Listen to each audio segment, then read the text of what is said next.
Welcome to Revamped Education. Today, we'll be discussing inventory accounting under IFRS and ASPE.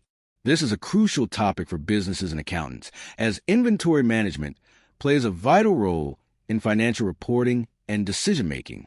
By the end of this video, you'll have a clear understanding of the key differences between IFRS and ASPE regarding inventory accounting, including definitions, cost components, costing methods, and impairment rules. So, stick around as we dive in. First, let's define inventory.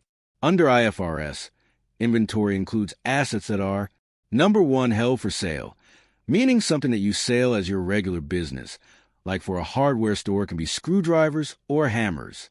Or number two, in production for sale. Sometimes a product takes a while to construct, such as an airplane. An airplane manufacturer like Boeing would have aircraft under construction as inventory. Or finally, number three, consumed in the production process. This includes raw materials that you use in production, such as ingredients for a bakery or metal for an aircraft manufacturer. ASPE defines inventory similarly, but differs in how costs are recognized and measured.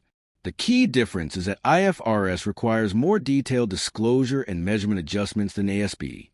In short, IFRS provides a more standardized approach for international consistency, whereas ASPE is tailored for private enterprises in Canada. Now, let's discuss what costs are included in inventory. Both IFRS and ASPE recognize the following as inventory costs: purchase price, including import duties, transport, and handling costs; conversion costs, such as direct labor and manufacturing overhead; any other costs necessary to bring inventory to its present condition and location. These can include freight and costs, duties, and taxes. Borrowing costs.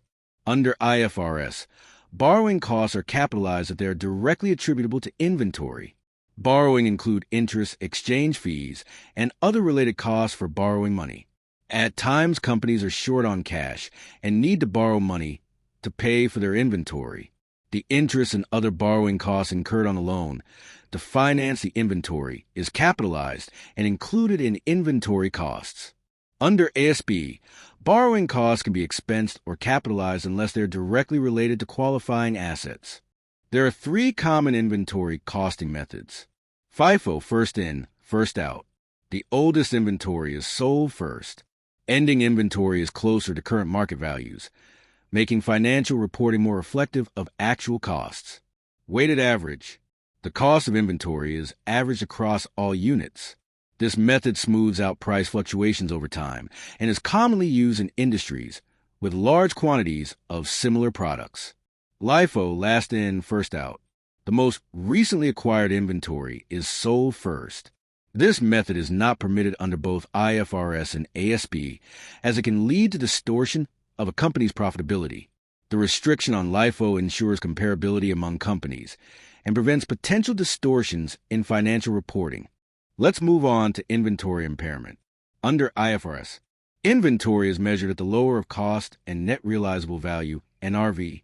If NRV falls below cost, an impairment loss is recognized. This approach ensures that financial statements reflect the true recoverable amount of inventory.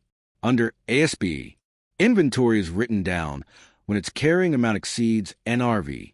Unlike IFRS, there is no requirement to reverse impairment losses if NRV subsequently recovers. This means that IFRS can show more fluctuations in inventory value over time, while ASPE maintains a more conservative approach once an impairment occurs. A key difference between IFRS and ASPE is how they handle reversals of inventory write-downs.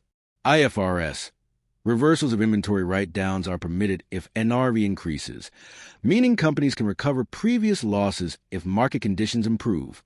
ASPE, once an inventory write-down occurs, it cannot be reversed even if NRV improves. This highlights IFRS' dynamic approach to inventory valuation versus ASPE's more rigid policy. To summarize, here are the key differences between IFRS and ASPE regarding inventory. Measurement. They are generally measured the same. Borrowing costs. IFRS requires capitalization, potentially leading to higher reported inventory costs, while ASPE allows expensing. Inventory costing. Both IFRS and ASPE prohibit LIFO, requiring companies to use FIFO or weighted average.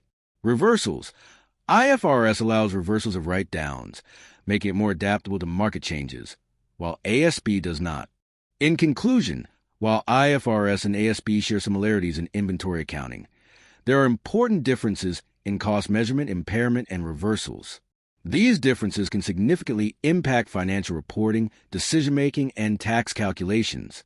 If you found this video helpful, don't forget to like, subscribe, and hit the notification bell for more insightful content from Revamped Education. Also, drop a comment below if you have any questions. I'd love to hear your thoughts. Thanks for watching, and I'll see you in the next video.